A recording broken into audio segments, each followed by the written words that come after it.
뭐예요? 무릎 안 꿇고? 60대의 노인이 젊은 여자 앞에서 천천히 무릎을 꿇고 있는 충격적인 장면이었습니다. 노인의 몸을 감싼 낡은 배달 기사 복장은 땀으로 얼룩져 있었고 헬멧을 벗은 그의 얼굴에는 깊은 주름과 함께 형언할 수 없는 고통과 굴욕감이 서려 있었습니다. 배달 가방을 옆에 둔 채 천천히 몸을 숙이는 그의 눈가에는 이미 눈물이 맺혀 있었습니다. 그래, 그렇게 해야죠. 여자는 비웃음이 섞인 차가운 목소리로 노인을 내려다봤습니다. 그녀의 눈빛은 무자비했고 노인의 고통에는 조금의 관심도 없었습니다. 여자는 마치 이 모든 상황이 너무나 당연하다는 듯 어깨를 으쓱했습니다. 노인은 고개를 들지 못했습니다. 그녀가 무릎 꿇게 한 이 남자는 대한민국 재계의 거물, 수조 원의 자산을 소유한 신성그룹의 회장 이강토였습니다. 바로 그때 복도 끝에서 젊은 남성의 목소리가 들렸습니다. 유리야, 준비됐어? 문이 열리고 젊은 남자가 나타났습니다. 그는 눈앞의 처참한 광경을 목격하고 충격에 휩싸입니다.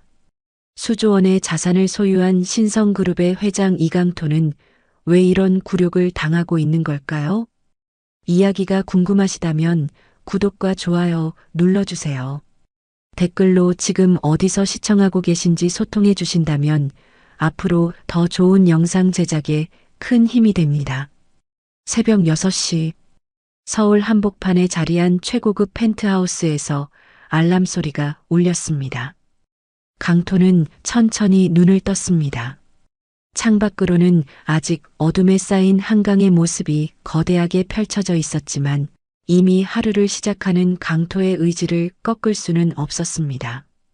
그는 침대에서 일어나 거실로 걸어갔습니다. 벽에 걸린 거대한 거울 앞에 서자 거울 속에는 62세의 단정하고 위엄 있는 신성그룹 회장 이강토가 서 있었습니다. 강토는 손목에서 1,000만 원이 넘는 명품 시계를 풀었습니다. 그리고 평생 반려자와 함께 나누었던 결혼 반지와 다이아몬드 반지를 조심스럽게 빼내 탁자 위에 올려놓았습니다. 이것들은 항상 그의 신분을 증명하는 징표였지만 오늘은 그가 숨겨야 할 표식이기도 했습니다. 옷장을 열자 수천만 원을 호가하는 최고급 정장들이 줄지어 걸려 있었지만 그의 손은 망설임 없이 구석에 숨겨둔 낡은 배달복을 향했습니다. 빨간색과 검은색이 섞인 허름한 옷이었습니다. 회장님, 정말 이러실 필요가 있겠습니까? 비서가 거실로 들어서며 걱정스러운 목소리로 물었습니다. 그는 강토의 결심이 너무나 무모하고 위험하다고 생각했습니다. 다른 방법도 있지 않습니까? 차라리 탐정을 고용하거나 유리양의 신용조사를 강화하는 편이 낫지 않습니까? 강토는 배달복에 지퍼를 올리며 고개를 저었습니다. 그의 눈빛은 흔들림 없이 단호했습니다. 아니야. 내가 직접 확인해야 해. 현수가 결혼할 여자가 어떤 사람인지 말이야. 서류나 탐정의 보고서로는 사람의 본성을 절대 알 수 없어. 그는 잠시 숨을 멈추고 낮고 결연한 목소리로 말했습니다. 그 목소리에는 평생을 기업가로 살아온 그의 철학이 담겨 있었습니다. 사람의 진짜 가치는 가진 돈이나 지위가 아니라 자신보다 약한 사람을 어떻게 대하느냐에 달려 있어. 현수가 순수하고 착한 아이라는 것을 나도 알아. 하지만 그 순수함 때문에 사람을 잘못 볼 수도 있다는 불안감이 나를 떠나지 않는군. 배달 기사보다 더 좋은 관찰자가 있겠나? 비서는 더 이상 반대하지 못하고 깊은 한숨을 쉬며 물러났습니다. 회장의 결심을 돌릴 수 없음을 깨달았기 때문입니다. 강토는 다시 거울을 바라봤습니다.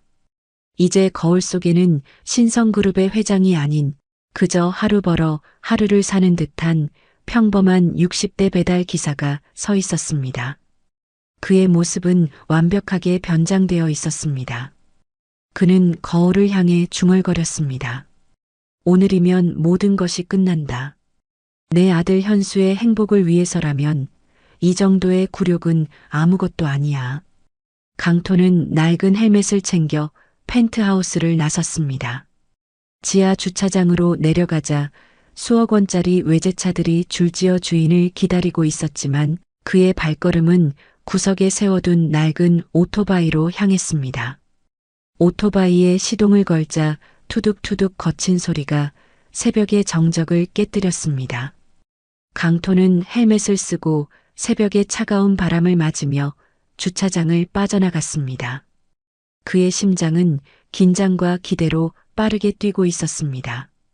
아들의 운명이 걸린 하루가 시작된 것입니다. 그는 현수가 예비 며느리 유리와 오늘 저녁 8시에 정식으로 상견례를 하기로 한 날을 고의로 택했습니다. 그는 먼저 동네의 작은 중식당으로 향했습니다. 모든 계획은 치밀하게 세워져 있었습니다. 차가운 새벽 바람을 가르며 오토바이를 몰던 강토는 잠시 신성그룹 본사 건물 앞에서 멈췄습니다. 60층이 넘는 거대한 빌딩은 새벽 안개 속에서도 위용을 자랑했습니다.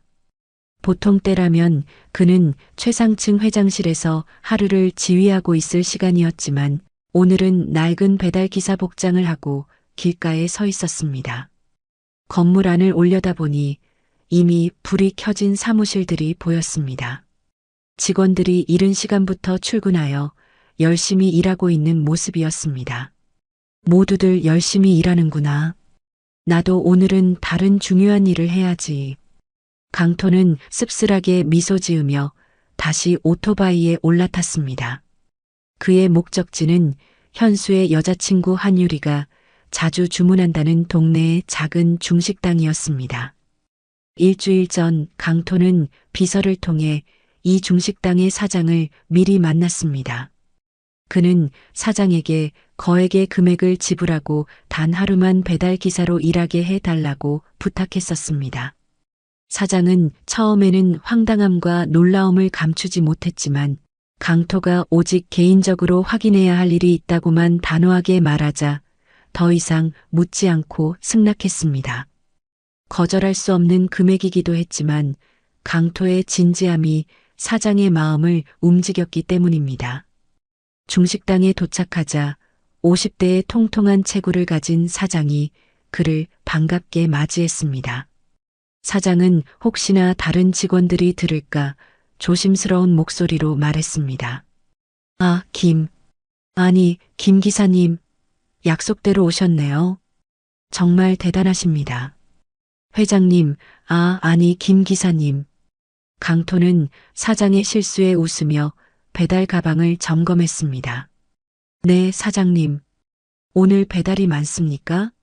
몸이 근질근질해서 빨리 일하고 싶습니다. 아직 새벽이라 별로 없어요. 맞다. 김 기사님. 팰리스타워 3동 2301호라고. 거기가 우리 VIP 고객인데 매주 금요일 아침에는 꼭 주문하거든요. 오늘도 아마 곧 전화가 올 겁니다. 강토의 눈이 순간적으로 번뜩였습니다. 팰리스타워 3동 2301호. 그곳은 바로 현수의 예비 며느리 한유리가 사는 집이었습니다. 강토가 하필 금요일을 선택한 것도 이 정보를 미리 비서로부터 알아냈기 때문이었습니다. 그는 조심스럽게 사장에게 물었습니다. 사소한 정보라도 놓치고 싶지 않았습니다. 그 집 따님, 혹시 어떤 사람인지 아시나요? 사장은 순간 얼굴을 찌푸렸습니다. 그의 표정에서는 미묘한 불편함이 느껴졌습니다. 그 집 따님, 좀 까다로워요. 배달 기사들한테 특히 그렇습니다. 김 기사님도 조심하세요. 어떻게 까다로운데요? 좀 더 자세히 말씀해 주실 수 있습니까? 사장은 망설이는 듯 고개를 저었습니다. 그냥 좀 조심하시는 게 좋을 것 같아요. 저희 직원들도 그 집 배달 가는 걸 꺼립니다. 이유는 직접 겪어보시는 게 나을 수도 있습니다. 강토는 사장의 미심쩍은 반응에 고개를 끄덕였습니다. 마음속으로 뭔가 불안한 예감이 들기 시작했습니다. 사장이 말을 아낀다는 것은 그만큼 유리의 태도가 심각하다는 방증이었기 때문입니다. 그때 강토의 주머니에 넣어둔 핸드폰이 울렸습니다. 화면에는 현수라고 떴습니다. 아들 현수였습니다. 강토는 잠시 배달복을 입은 자신의 모습을 내려다보았습니다. 이 모습으로 전화를 받는 것이 현명할지 망설였지만 현수와의 약속이었습니다. 강토는 목소리를 가다듬고 전화를 받았습니다. 아버지, 저예요. 현수요. 그래, 현수야. 오늘 저녁 8시 예약한 레스토랑 맞지? 네, 아버지. 유리랑 같이 저녁 먹기로 했어요. 유리 오늘 아버지께 정식으로 인사드리기로 했어요. 현수는 약간 상기된 목소리로 말했습니다. 강토는 잠시 망설였습니다. 오늘 배달 기사로서 유리의 진짜 모습을 확인하고 저녁에 회장의 신분으로 마주해야 합니다. 그는 모든 것을 현수에게 보여주고 싶었습니다. 응, 나는 조금 늦을 수도 있다. 먼저 만나고 있어라. 아버지가 일찍 마치고 가도록 노력할게. 알겠습니다, 아버지. 저희 사귄 지 이제 2달 됐는데 아버지가 인정해 주시는 사람과 결혼하고 싶어요. 아버지가 유리 만나보시면 분명 마음에 드실 거예요. 정말 좋은 사람이에요. 현수의 순수한 믿음이 담긴 목소리가 강토의 가슴을 아프게 했습니다. 강토는 깊은 한숨을 쉬며 전화를 끊었습니다. 현수는 어릴 때부터 너무 착해서 가끔은 사람의 겉모습만 보고 쉽게 믿어버리는 경향이 있었습니다. 강토는 회장실 책상 위에 놓인 가족 사진을 떠올렸습니다. 사진 속에서 현수는 활짝 웃고 있었습니다. 대학 졸업식 날 찍은 사진이었습니다. 그날 현수가 했던 말이 떠올랐습니다. 아버지, 제가 결혼할 사람은 꼭 아버지께 먼저 소개할게요. 아버지가 인정해 주시는 사람과 결혼하고 싶어요. 강토는 그때 현수에게 대답했었습니다. 그래, 내가 직접 확인해 볼 거야. 내가 평생을 함께할 동반자로 어울리는 사람인지 말이야. 그런데 현수가 소개하겠다는 여자가 하필 태양물산 임원의 딸, 한유리였습니다. 서류상으로는 아무런 문제가 없어 보였습니다. 좋은 대학을 나왔고 번듯한 직장도 다니고 있었습니다. 하지만 강토는 사진으로 본 유리의 눈빛에서 그리고 그녀를 둘러싼 미묘한 소문들에서 뭔가 이상한 느낌을 지울 수 없었습니다. 그 느낌이 강토를 이 낡은 배달복 안으로 끌어들인 것입니다. 김 기사님, 주문 들어왔어요. 사장의 다급한 목소리에 강토는 정신을 차렸습니다. 드디어 시작이었습니다. 팰리스타워 3동 2301호. 짜장면 2개랑 탕수육이요. 빨리 갖다 주세요. 현수의 행복이 걸린 하루가 이제 막 첫걸음을 내디뎠습니다. 강토는 뜨거운 짜장면을 배달 가방에 넣고 오토바이에 올라탔습니다. 심장이 빠르게 뛰기 시작했습니다. 그는 모든 것을 관찰하고 현수가 진실을 마주할 수 있도록 도울 결심을 했습니다. 강토는 오토바이를 몰아 한유리가 사는 고급 아파트로 향했습니다. 아파트로 가는 길 강토는 여러 상념에 잠겼습니다. 그는 자신이 사업을 처음 시작했던 1982년에 가난했던 시절을 떠올렸습니다. 그때도 그는 지금처럼 사람들에게 무시당한 적이 많았습니다. 작은 건설 현장에서 막노동을 하며 하루하루를 버텨냈던 시간이었습니다. 하지만 그때는 가난했을지언정 사람들은 서로를 존중하며 살았습니다. 아무도 그의 직업을 두고 모욕하지는 않았습니다. 그 덕분에 강토는 포기하지 않고 정직하게 살았고 지금의 신성그룹을 일궈낼 수 있었습니다. 강토가 평생 동안 직원들에게 강조했던 가치가 바로 그것이었습니다. 사람은 누구나 존중받을 자격이 있다. 청소부든 경비원이든 배달 기사든 모두가 사회를 지탱하는 소중한 사람들이라고 그는 굳게 믿었습니다. 그런데 현수가 만나려는 유리는 어떤 사람일까요? 과연 그의 아들에게 어울리는 반려자일까요? 강토는 초조한 마음을 다잡고 아파트 입구에 도착했습니다. 아파트에 도착한 강토는 배달 가방을 들고 엘리베이터에 올라탔습니다. 엘리베이터 안에서 그는 습관처럼 주머니를 확인했습니다. 명함 케이스가 살짝 보였습니다. 신성그룹 회장 이강토라고 적힌 명함이 들어 있었습니다. 그는 만약의 사태에 대비해 이 명함을 챙겼습니다. 하지만 이 명함을 꺼내는 순간 그의 잠입은 끝나는 것이었습니다. 23층에 도착하자 강토는 깊게 숨을 들이마셨습니다. 그리고 2301호의 초인종을 눌렀습니다. 안에서 젊은 여자의 목소리가 들렸습니다. 한유리였습니다. 누구세요? 짜장면 배달 왔습니다. 아, 잠깐만요. 문이 열렸습니다. 그리고 강토는 처음으로 한유리를 마주했습니다. 20대 후반의 그녀는 예쁘고 화려했지만 강토를 보는 눈빛은 전혀 반짝임이 없었습니다. 완벽한 화장에 비싼 옷차림은 그녀를 돋보이게 했지만 그 눈빛은 차갑고 무관심했습니다. 여기 놔두고 가세요. 유리가 무뚝뚝하게 말했습니다. 강토는 정중하게 고개를 숙였습니다. 네, 알겠습니다. 맛있게 드십시오. 그때 유리의 핸드폰이 울렸습니다. 그녀는 전화를 받으며 강토를 완전히 무시했습니다. 강토가 문 앞에서 등을 돌리고 서 있는데도 그녀는 전혀 개의치 않았습니다. 현수 오빠. 응. 오늘 밤 8시에 봐요. 나도 기대돼요. 강토의 가슴이 철렁했습니다. 아들 현수와 통화하는 것이 분명했습니다. 아버지가 오신다니 떨리네요. 하지만 걱정 마세요, 오빠. 완벽한 여자친구가 될게요. 유리가 전화를 끊고 돌아서서 강토를 다시 봤습니다. 이번에는 짜증이 섞인 목소리였습니다. 아직도 왜 서 있어요? 빨리 가세요. 배달 기사가 문 앞에 오래 서 있는 거 민폐예요.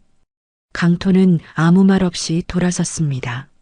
하지만 복도를 빠져나가려 할 때 옆집 할머니를 만났습니다. 아이고, 배달 오셨구나. 그 집도 아침부터 시켰네요. 네, 할머니. 자주 시키나 봅니다. 할머니는 혀를 차며 고개를 저었습니다. 그 집은 하루에도 몇 번씩 시킨다네. 그리고 배달 기사들한테 함부로 대하기로 소문이 자자해요. 지난번에는 피자 배달하는 젊은 친구를 울렸다니까. 어휴, 쯧쯧. 강토는 마음이 무거워졌습니다. 엘리베이터를 타고 내려오면서 수많은 생각이 그의 머리를 스쳤습니다. 첫인상도 안 좋은데 이웃들의 평판마저 이러하다니. 현수가 말한 착하고 따뜻한 유리의 모습은 어디에도 없었습니다. 1층에 도착하자 경비원이 강토를 불렀습니다. 50대의 경비원은 친절했지만 눈빛은 피곤해 보였습니다. 기사님, 2301호 갔다 오셨어요?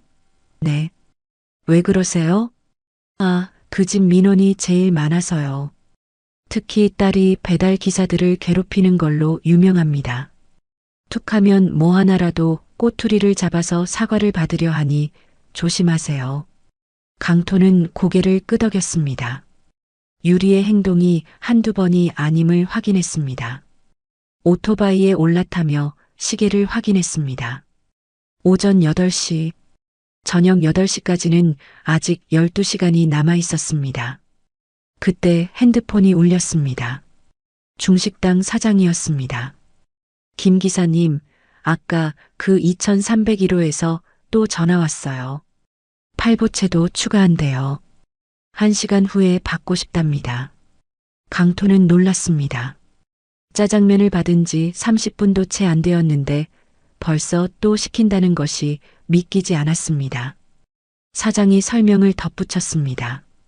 그 집은 원래 그래요. 아침에 짜장면, 점심에 탕수육, 저녁에 또 뭔가. 하루에 서너 번은 기본입니다. 부잣집인데 요리는 안 하나 봐요.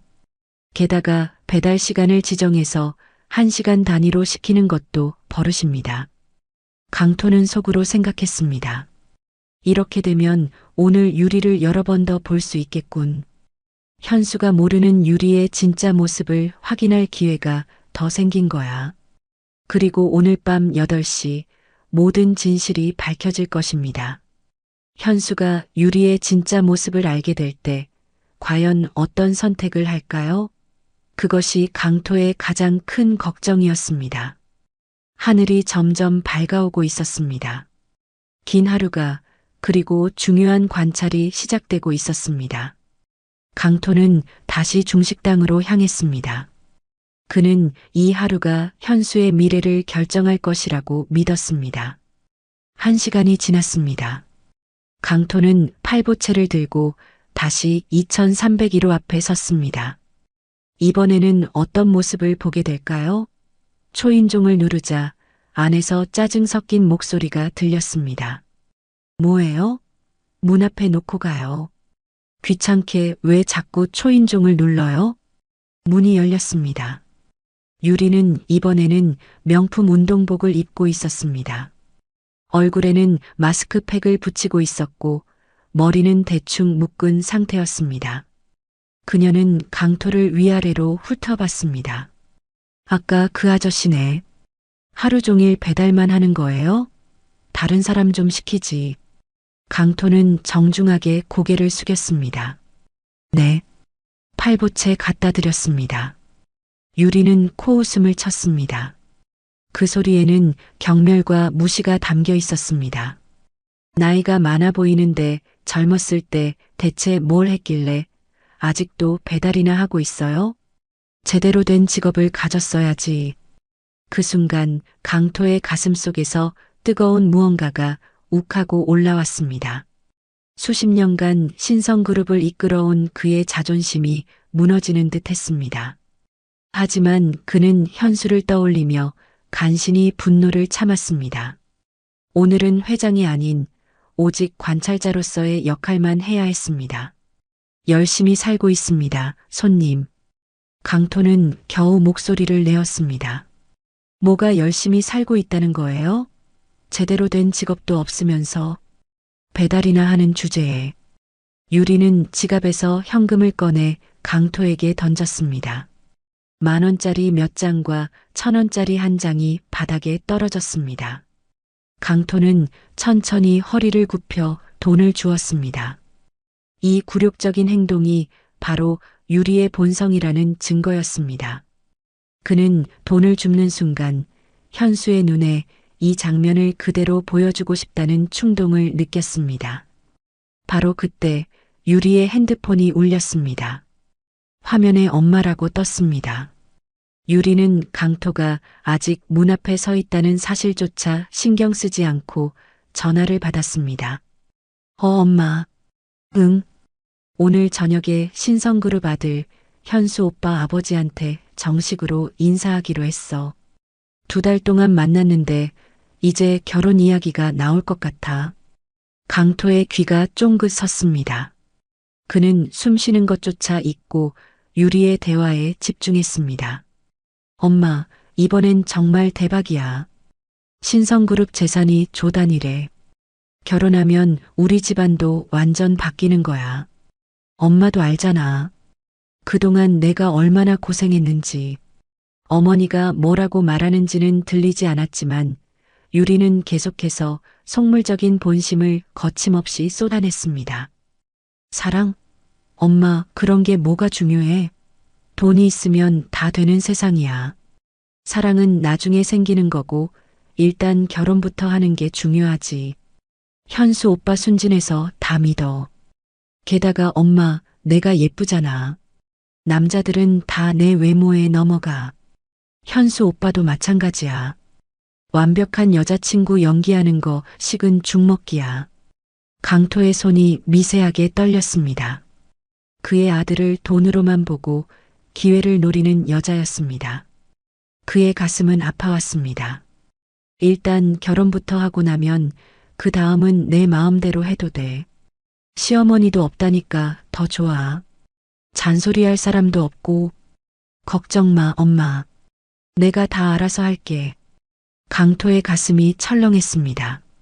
현수의 어머니, 자신의 아내는 10년 전에 병으로 세상을 떠났습니다. 그 아픔을 이런 식으로 이용하려 한다니 강토는 엄청난 분노를 느꼈습니다. 이 여자는 현수에게는 독이나 다름없었습니다. 유리가 전화를 끊고 강토를 보았습니다. 또 거기 서 있어요? 빨리 가요. 사람 불편하게. 문이 쾅 하고 닫혔습니다. 강토는 복도에 잠시 서 있었습니다. 다리에 힘이 빠지는 느낌이었습니다. 현수야, 내가 만나려고 하는 여자의 진짜 모습이 바로 이것이었구나. 강토는 천천히 엘리베이터로 걸어갔습니다. 현수의 착한 마음을 이용하려는 유리의 태도는 회장으로서 수많은 사람들을 겪어온 강토에게도 충격적이었습니다. 엘리베이터를 타고 내려오면서 강토는 생각했습니다. 유리의 겉모습은 완벽했지만 그 내면은 탐욕과 이기심으로 가득 차 있었습니다. 첫인상도 안 좋았지만 속물적인 통화 내용까지 듣고 나니 현수와의 결혼을 막아야겠다는 결심이 더욱 확고해졌습니다. 현수에게는 진실을 알려주어야 했습니다. 중식당으로 돌아오니 사장이 걱정스러운 표정으로 강토에게 물었습니다. 김 기사님, 괜찮으세요? 표정이 안 좋아 보여요. 그 집 따님 때문에 그러시죠? 아, 괜찮습니다, 사장님. 사장은 한숨을 쉬었습니다. 그 집 딸 때문에 저희 직원들이 힘들어합니다. 사실 우리 알바생 중에 한 명이 그 집 배달 갔다가 크게 당하고 그만뒀습니다. 무슨 일이 있었나요? 강토가 놀란 눈으로 물었습니다. 한 번은 알바생한테 짜장면이 짜다고 사과하라고 했답니다. 그것도 모자라서 무릎까지 꿇으라고. 20살짜리 대학생이었는데 그 충격에 알바를 그만두고 고향으로 내려갔습니다. 강토의 눈이 크게 뜨였습니다. 유리의 무자비함이 단순한 까다로움을 넘어선 갑질이었음을 깨달았습니다. 그때 강토의 핸드폰이 다시 울렸습니다. 현수였습니다. 아버지, 뭐 하세요? 오늘 저녁 많이 늦으세요? 유리는 봉사활동도 자주 하는 착한 여자예요. 아버지가 빨리 만나시면 더 좋아하실 거예요. 강토는 씁쓸하게 웃었습니다. 봉사활동이라 남들에게 보이기 위한 위선이겠지. 그래, 현수야. 늦지 않게 갈게. 걱정 마라. 강토는 전화를 끊고 깊은 한숨을 쉬었습니다. 현수는 너무 순수했습니다. 사람의 겉모습만 보고 있었습니다. 하지만 강토는 유리의 진짜 모습을 반드시 폭로하여 아들을 지켜야 했습니다. 오후에 배달 주문이 곧 들어올 시간이었습니다. 강토는 그 1,000원짜리 지폐를 주머니에 단단히 간직했습니다. 그것은 단순한 돈이 아니라 현수의 불행을 막을 결정적인 증거가 될 것입니다. 오후 2시 또다시 주문이 들어왔습니다. 2,301호였습니다. 이번에는 짬뽕이었습니다. 강토는 짬뽕을 들고 세 번째로 한유리의 집을 향했습니다. 그는 이미 유리의 본성을 알고 있었지만 마지막까지 그녀의 태도를 관찰해야 한다는 사명감으로 발걸음을 옮겼습니다. 강토가 2,301호에 도착했을 때 유리는 완벽하게 화장을 마친 상태였습니다.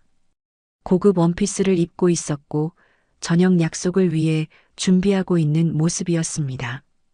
이번에는 유리의 옆에 친구 한 명이 함께 있었습니다. 비슷한 또래의 화려한 여자였습니다.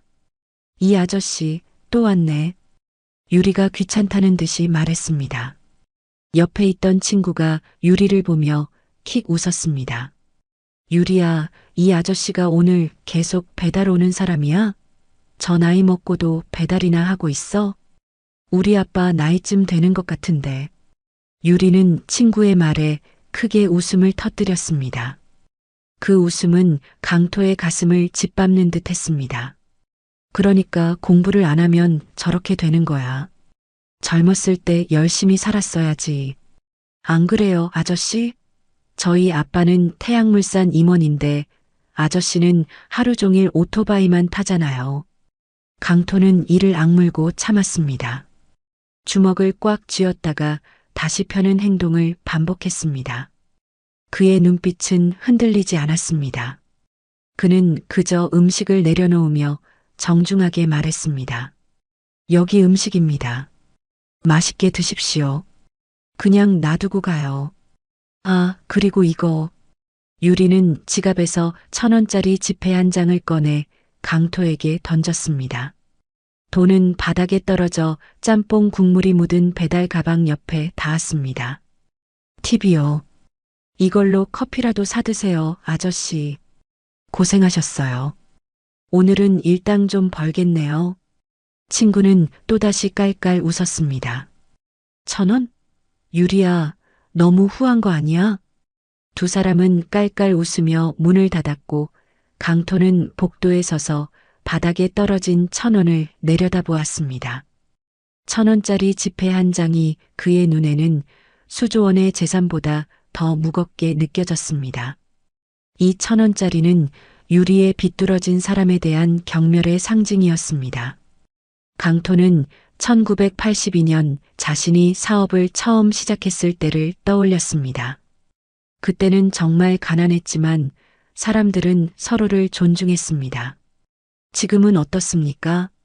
돈이 사람의 가치를 결정하는 세상이 되어버렸습니다. 강토는 천천히 허리를 굽혀 1,000원을 주었습니다.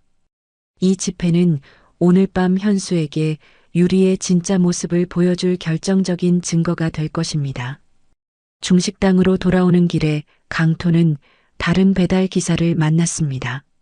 피자를 배달하는 20대의 청년이었습니다. 청년의 얼굴에는 피로와 분노가 섞여 있었습니다. 아저씨도 2,300위로 가셨어요? 그랬네. 청년은 한숨을 쉬었습니다. 저도 아까 갔다 왔는데 또 당했어요. 피자가 30분 안에 안 왔다고 난리를 치더라고요. 사실은 25분 만에 도착했는데 청년의 눈에 눈물이 고였습니다. 저보고 거지라고 배달이나 하는 주제에 뭘 안다고 말대꾸하냐고 막말을 했습니다. 우리도 사람인데 이렇게 함부로 대해도 되는 건가요? 강토는 청년의 어깨를 두드렸습니다. 그의 마음은 찢어지는 듯 아팠습니다. 이 청년에게 유리가 가한 모욕은 단순한 불평이 아니라 한 사람의 자존감을 짓밟는 행위였습니다. 힘내요. 당신은 열심히 일하는 훌륭한 사람입니다. 당신이 가져다 주는 음식 덕분에 많은 사람이 행복합니다. 고맙습니다, 아저씨. 근데 정말 화가 나요. 우리도 사람인데. 강토는 고개를 끄덕였습니다. 그래요. 배달 기사도 사람입니다. 존중받아야 할 사람이죠. 오후 5시가 되었습니다. 해가 서서히 기울고 있었습니다. 강토는 마지막으로 한 번 더 2,301호에 갈 기회를 기다렸습니다. 그때 전화가 왔습니다. 역시 2,301호였습니다. 볶음밥 3개 주세요. 친구들이 와서요. 빨리 갖다 주세요. 유리의 목소리는 여전히 날카로웠습니다. 강토는 볶음밥을 들고 마지막으로 그 집을 향했습니다. 이번에는 문이 활짝 열려 있었습니다. 안에서는 여자들의 웃음소리가 들렸습니다. 그래서 오늘 그 재벌 아들 만난다고? 완전 대박이다. 결혼하면 인생 역전이지. 응. 현수 오빠 순진해서 나한테 완전 넘어왔어. 돈으로만 사람을 판단하는 유리가 웃으며 말했습니다. 사랑? 그런 거 드라마에나 나오는 거야. 현실은 돈이 최고지. 돈 있으면 뭐든 할 수 있어. 강토는 문을 두드렸습니다. 배달 왔습니다. 아, 또 그 아저씨네. 들어와서 놔두고 가요.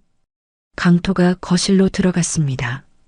유리는 친구 2명과 함께 있었고 모두 화려하게 차려입고 있었습니다. 아저씨, 나이가 몇이에요? 한 친구가 물었습니다. 62세입니다. 헐, 우리 아빠보다 나이가 많네. 그 나이에 배달이나 하고. 유리가 끼어들었습니다. 그러니까 젊었을 때 열심히 살았어야지. 안 그래요, 아저씨? 강토는 아무 말도 하지 않았습니다. 그저 음식을 내려놓고 돌아섰습니다. 잠깐. 유리가 불렀습니다. 강토가 돌아봤습니다. 아저씨, 오늘 내가 중요한 약속이 있거든요. 혹시 또 주문하면 다른 사람 보내요. 아저씨 얼굴 보면 기분 나빠지니까. 재수 없어요. 친구들이 웃음을 터뜨렸습니다. 강토의 가슴 속에서 무언가가 툭 하고 끊어지는 느낌이었습니다. 그는 더 이상 이 굴욕을 견딜 필요가 없음을 깨달았습니다. 이제 모든 증거가 충분했습니다. 강토는 조용히 문을 나왔습니다. 저녁 8시가 다가오고 있었습니다. 진실이 밝혀질 시간이 가까워지고 있었습니다. 현수가 이 진실을 어떻게 받아들일지 강토는 걱정하면서도 단호하게 이 모든 상황을 끝낼 결심을 했습니다. 저녁 6시 강토는 중식당에서 잠시 쉬고 있었습니다. 배달복은 땀으로 흠뻑 젖어 있었고 62세의 몸은 하루 종일 오토바이를 탄 피로로 욱신거렸습니다.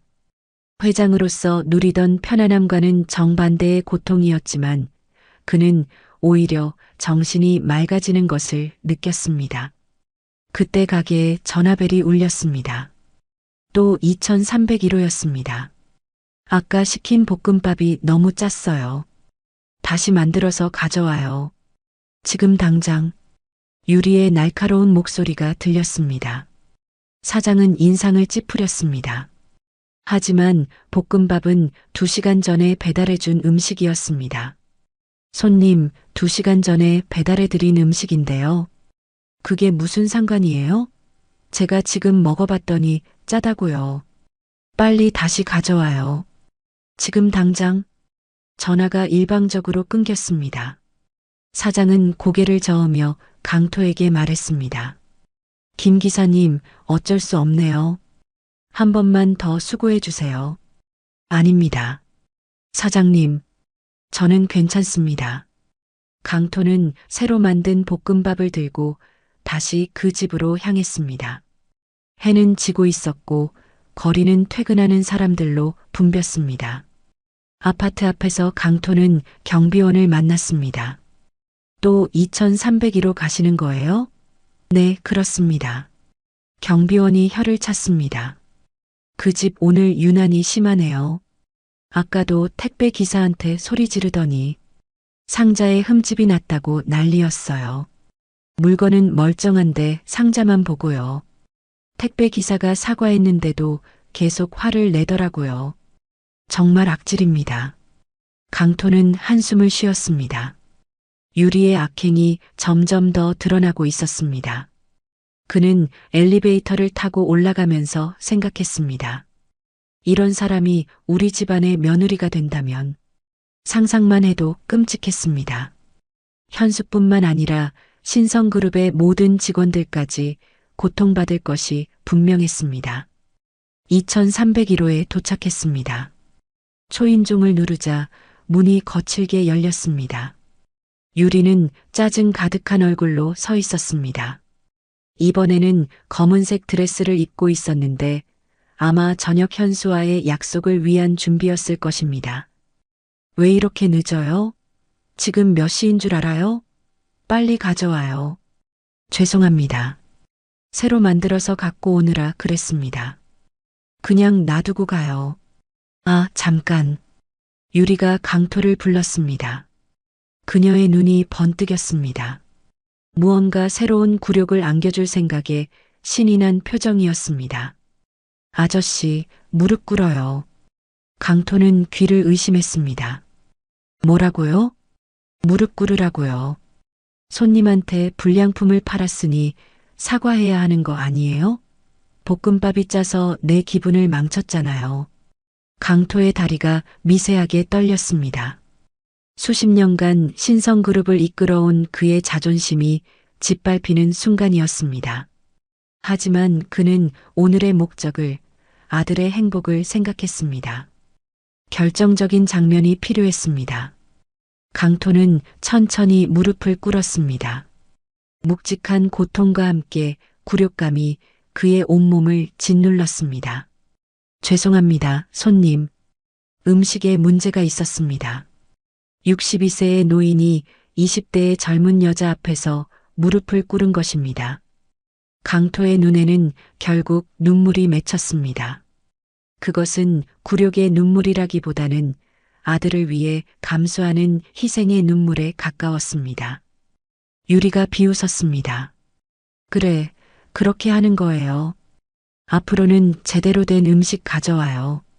그리고 나이가 있으면 제대로 된 일을 해야지. 배달이나 하면서. 바로 그때였습니다. 유리야, 준비됐어? 복도에서 남자의 목소리가 들렸습니다. 현수였습니다. 그는 예정보다 일찍 도착해서 유리를 데리러 온 것이었습니다. 현수는 열린 문 앞에서 멈춰섰습니다.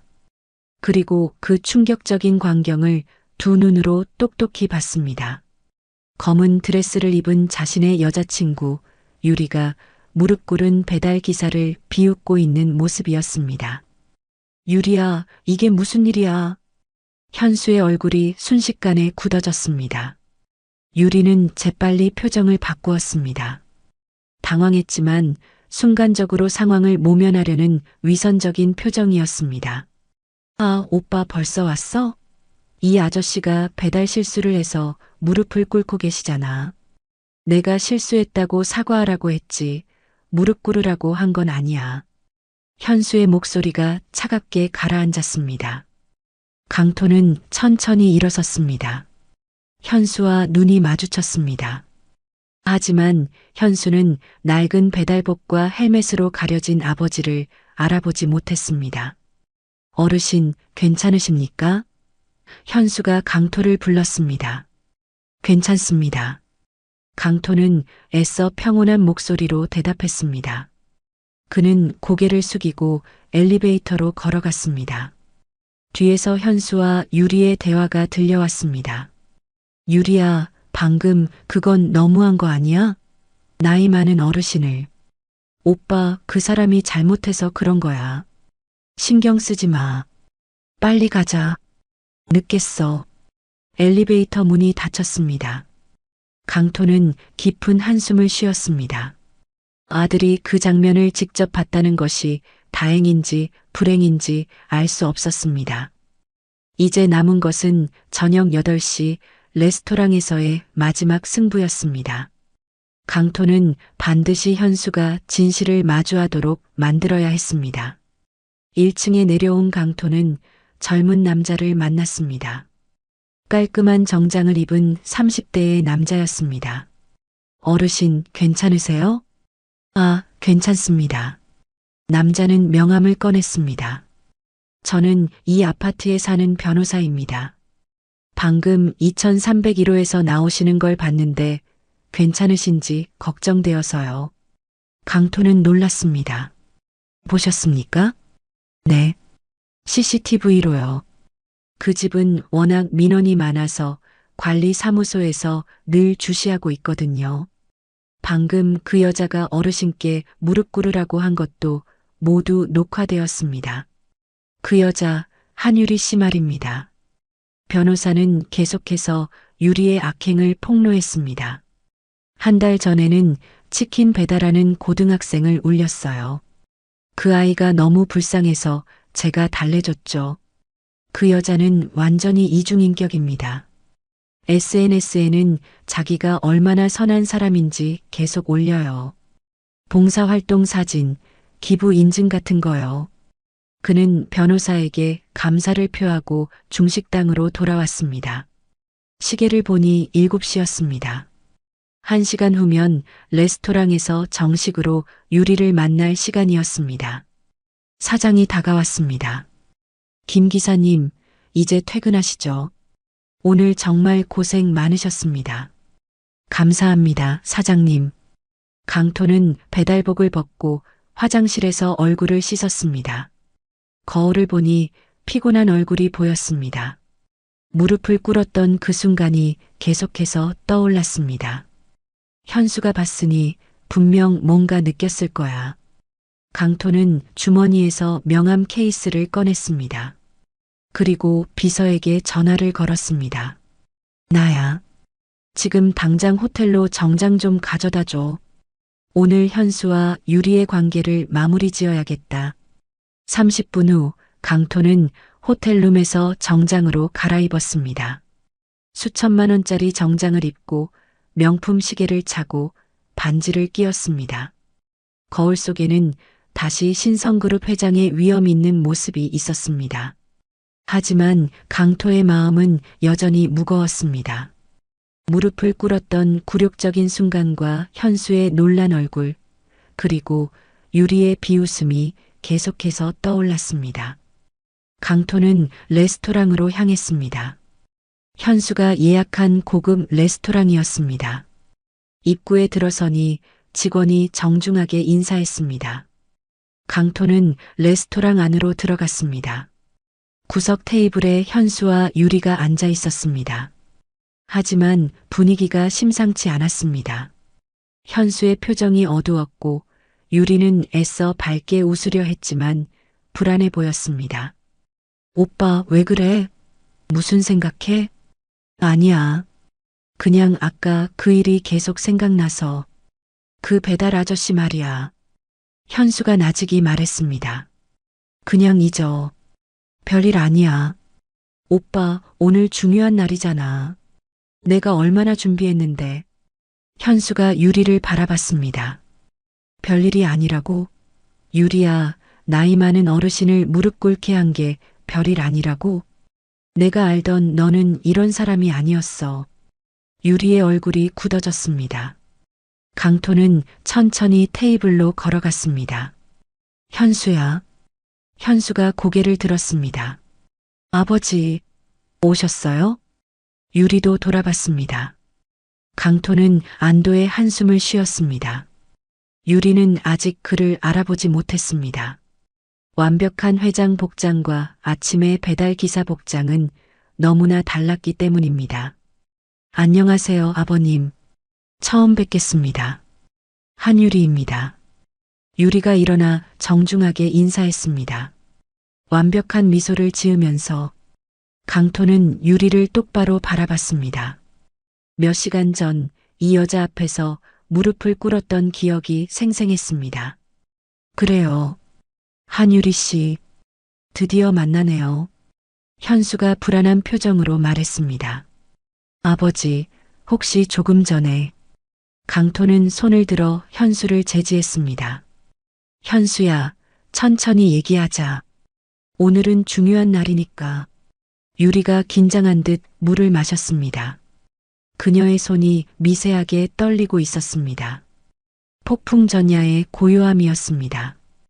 유리 씨, 현수한테 많은 얘기를 들었습니다. 봉사활동도 자주 하신다고요. 어려운 분들을 돕는 걸 좋아하신다고요. 유리의 얼굴이 밝아졌습니다. 네, 저는 사람을 돕는 걸 정말 좋아해요. 특히 어려운 분들을 보면 그냥 지나칠 수가 없어요. 봉사활동을 하면서 마음의 평화를 얻습니다. 현수는 유리의 말을 들으며 복잡한 표정을 지었습니다. 아까 본 장면과 유리의 말이 충돌했습니다. 그리고 무언가 이상한 느낌이 들었습니다. 그 배달 기사 어르신의 뒷모습이 왠지 아버지 같았는데 설마 그럴 리가. 현수는 고개를 저으며 생각을 떨쳐냈습니다. 하지만 아버지를 볼 때마다 그 어르신의 모습이 겹쳐 보였습니다. 강토가 현수를 바라봤습니다. 현수야, 무슨 생각하니? 표정이 안 좋은데. 아, 아니에요, 아버지. 그냥 오늘 좀 이상한 일이 있어서요. 현수는 아버지의 손을 유심히 봤습니다. 오늘따라 손이 거칠어 보였습니다. 유리가 재빨리 화제를 돌렸습니다. 아버님, 현수 오빠가 아버님을 정말 존경한다고 항상 말해요. 신성그룹을 일으키신 이야기도 들었습니다. 네. 쉽지 않은 길이었죠. 젊었을 때는 정말 힘들었어요. 건설 현장에서 막노동도 했고, 먹고 살기 위해서는 배달도 했고, 유리가 놀랐습니다. 아버님이 배달도 하셨어요? 네. 그때 느낀 게 있어요. 일하는 사람은 누구나 존중받아야 한다는 것. 그게 진짜 인간의 가치니까. 현수는 점점 더 확신이 들었습니다. 아버지의 어깨 선, 말하는 톤, 손짓, 모든 것이 그 배달 기사 어르신과 너무나 닮아 있었습니다. 아니야. 이건 말도 안 돼. 우리 아버지가 배달을, 그것도 유리의 집에. 현수는 혼란스러웠습니다. 강토가 물잔을 내려놓았습니다. 그 소리가 유난히 크게 들렸습니다. 유리 씨, 저는 사람을 판단할 때 한 가지를 봅니다. 자신보다 약한 사람을 어떻게 대하는가. 유리가 긴장한 듯 철수를 바라봤습니다. 그게 뭔가요? 돈이 많든 적든, 지위가 높든 낮든, 모든 사람은 존중받을 자격이 있어요. 특히 열심히 일하는 사람들은 더욱 그렇죠. 저는 그런 사람이 현수의 아내가 되기를 바랍니다. 유리는 억지로 웃으며 말했습니다. 아버님 말씀이 맞아요. 저도 평소에는 그렇게 생각해요. 그때 웨이터가 다가왔습니다. 주문하시겠습니까? 강토가 메뉴를 보며 말했습니다. 잠시만요. 아, 혹시 이 근처에서 배달 음식을 시킬 수 있나요? 중국집 짜장면이 먹고 싶네요. 현수가 놀랐습니다. 아버지, 왜 갑자기 짜장면을요? 유리는 불안한 표정을 지었습니다. 왜 갑자기 짜장면 얘기가 나오는 걸까? 강토가 핸드폰을 꺼냈습니다. 여보세요. 중식당이죠. 지금 배달 가능한가요? 아, 그래요? 오늘 배달하던 김 기사님이 퇴근하셨다고요? 아쉽네요. 그분이 배달한 음식이 먹고 싶었는데. 강토가 전화를 끊고 유리를 똑바로 바라봤습니다. 유리 씨, 혹시 오늘 중식당에서 음식 시켜 드셨나요? 유리의 손이 떨리기 시작했습니다. 아, 아니요. 왜 그러시죠? 그냥 물어본 겁니다. 제가 아는 분이 그쪽에서 배달을 하거든요. 아주 성실한 분이에요. 62세의 나이에도 열심히 일하시죠. 강토의 목소리는 차분했지만 그 속에는 날카로움이 숨어 있었습니다. 그분이 오늘 하루 종일 고생하셨다고 들었어요. 어떤 손님이 아주 까다로웠다고. 현수가 갑자기 무언가를 깨달은 듯 눈을 크게 떴습니다. 아버지, 설마 아까 그 어르신이. 강토가 손을 들어 현수를 제지했습니다. 그리고 주머니에서 무언가를 꺼냈습니다. 1,000원짜리 지폐였습니다. 이게 뭔지 아시나요, 유리 씨? 유리의 눈이 흔들렸습니다. 그 1,000원. 자신이 오늘 오후에 던진 그 1,000원이었을까요? 이건 오늘 어떤 젊은 여성이 배달 기사에게 던진 팁이라고 합니다. 1,000원을 던지면서 이걸로 커피나 사 먹으라고 했다더군요. 현수의 얼굴이 굳어졌습니다. 유리야, 설마 내가. 유리가 급하게 일어섰습니다. 화장실 좀 다녀올게요. 앉으세요, 유리 씨. 아직 이야기가 끝나지 않았습니다. 강토의 단호한 목소리가 울려 퍼졌습니다. 유리는 어쩔 수 없이 다시 앉았습니다. 다리가 후들거렸습니다. 강토는 계속 말했습니다. 그리고 그 배달 기사는 오늘 하루 동안 여러 번 모욕을 당했다고 해요. 돈을 바닥에 던지고 나이로 망신을 주고 나중에는 무릎까지 꿇으라고 요구당했다고 합니다. 현수가 유리를 바라봤습니다. 실망한 표정이 역력했습니다. 유리야, 정말 내가 그런 거야? 유리는 변명을 하려 했지만 무슨 말을 해야 할지 몰랐습니다. 강토가 일어섰습니다. 잠시 실례하겠습니다. 화장실 좀 다녀오겠어요. 강토가 자리를 비우자 현수와 유리만 남았습니다. 현수가 낮은 목소리로 말했습니다. 유리야, 솔직하게 말해줘. 아버지가 하신 말 모두 내가 한 행동이야? 유리가 눈물을 글썽였습니다. 하지만 그것은 진짜 후회의 눈물이 아니었습니다. 들킨 것에 대한 분함이었습니다. 오빠, 나도 실수할 수 있잖아. 완벽한 사람이 어디 있어? 실수? 유리야, 어르신을 무릎 꿇게 한 게 실수야. 내가 알던 너는 이런 사람이 아니었어. 봉사활동도 하고 착하고 따뜻한 사람이라고 생각했는데. 유리가 현수의 손을 잡으려 했지만 현수는 손을 빼버렸습니다. 오빠, 제발 오늘만 넘어가줘. 아버님께 좋은 인상을 남기고 싶어. 좋은 인상? 유리야, 넌 이미. 그때 강토가 돌아왔습니다. 강토가 돌아왔을 때 그는 뭔가 달라진 모습이었습니다. 머리를 뒤로 넘기고 안경을 벗은 강토의 얼굴. 그의 눈빛은 아까의 배달 기사의 눈빛에 회장의 위엄이 더해져 있었습니다. 유리는 그 얼굴을 자세히 봤습니다. 그리고 아버님. 유리의 얼굴은 순식간에 하얗게 질렸습니다. 공포에 질린 표정이었습니다. 오늘 하루 종일 자신이 모욕했던 그 배달 기사의 얼굴과 너무나 똑같았으니까요. 현수 역시 그제야 모든 것을 깨달았습니다. 아버지의 거친 손, 짜장면 이야기, 그리고 아까 그 어르신의 모습, 모든 것이 연결되는 순간 현수의 눈에도 충격과 함께 분노가 차올랐습니다. 레스토랑은 침묵에 빠졌습니다. 유리는 의자에 겨우 앉아 있었고 온몸이 떨렸습니다. 저는 몰랐어요. 아버님이신 줄.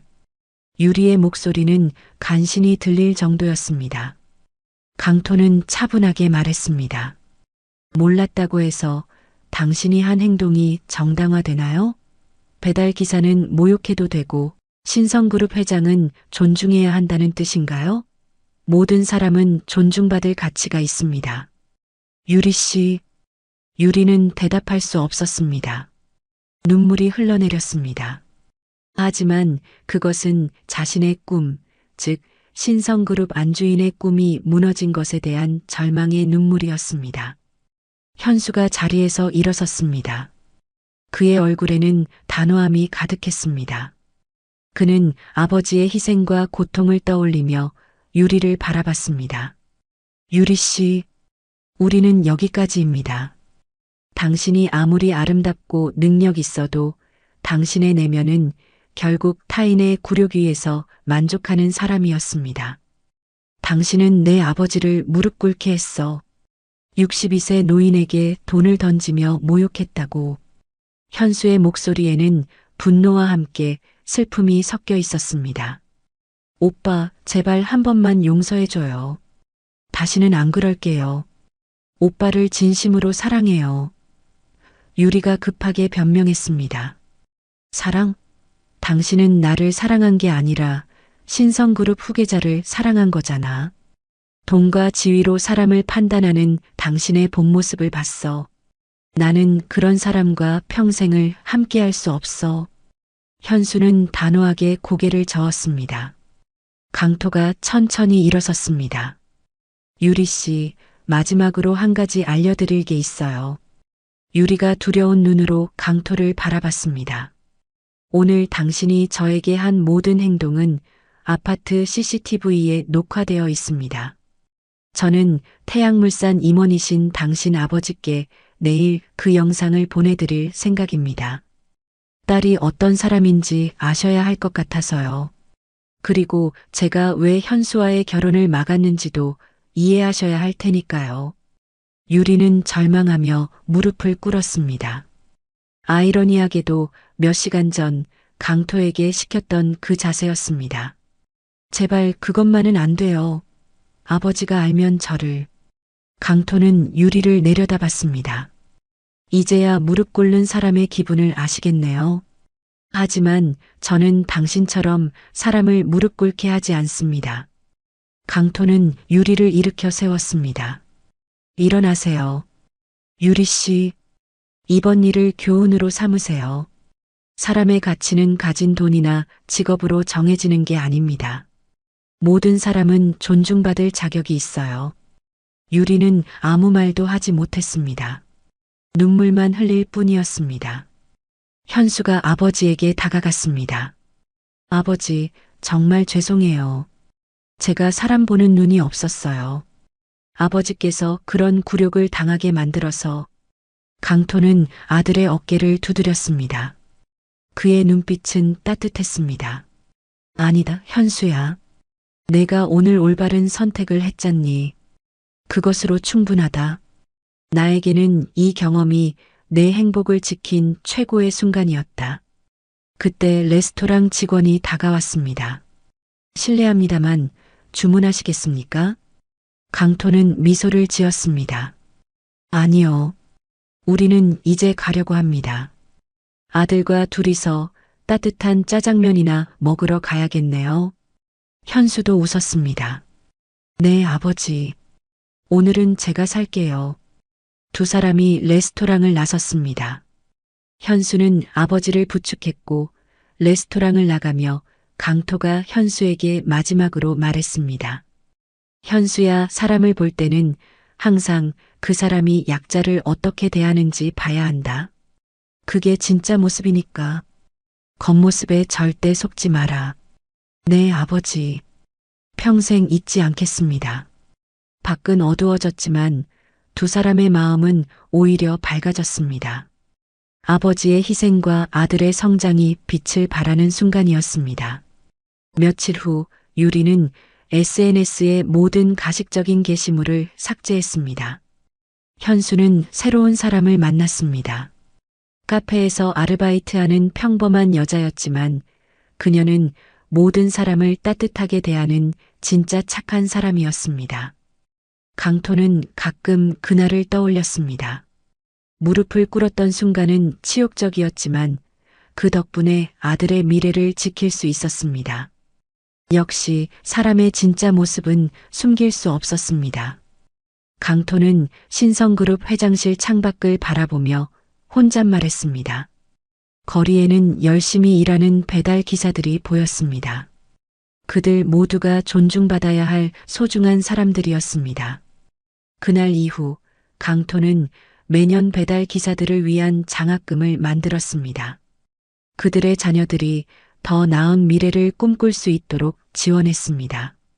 그리고 신성그룹 전 직원들에게 갑질제로 정책을 시행했습니다. 협력업체든 청소원이든 배달기사든 누구에게나 존중하는 문화를 만들었습니다. 현수는 아버지의 가르침을 평생 기억했습니다. 후에 신성그룹의 회장이 되었을 때 그는 항상 직원들에게 말했습니다. 사람의 진짜 가치는 그가 가진 돈이 아니라 그가 대하는 태도에 있습니다. 때로는 가장 낮은 곳에서 얻은 교훈이 가장 높은 곳까지 빛을 비추는 법이니까요. 오늘 이야기를 끝까지 들어주셔서 감사합니다. 영상 보시고 느끼신 감정, 댓글로 함께 나눠주세요. 여러분의 한마디가 누군가에겐 큰 위로가 될 수 있습니다. 영상이 마음에 드셨다면 구독과 좋아요로 응원 부탁드립니다.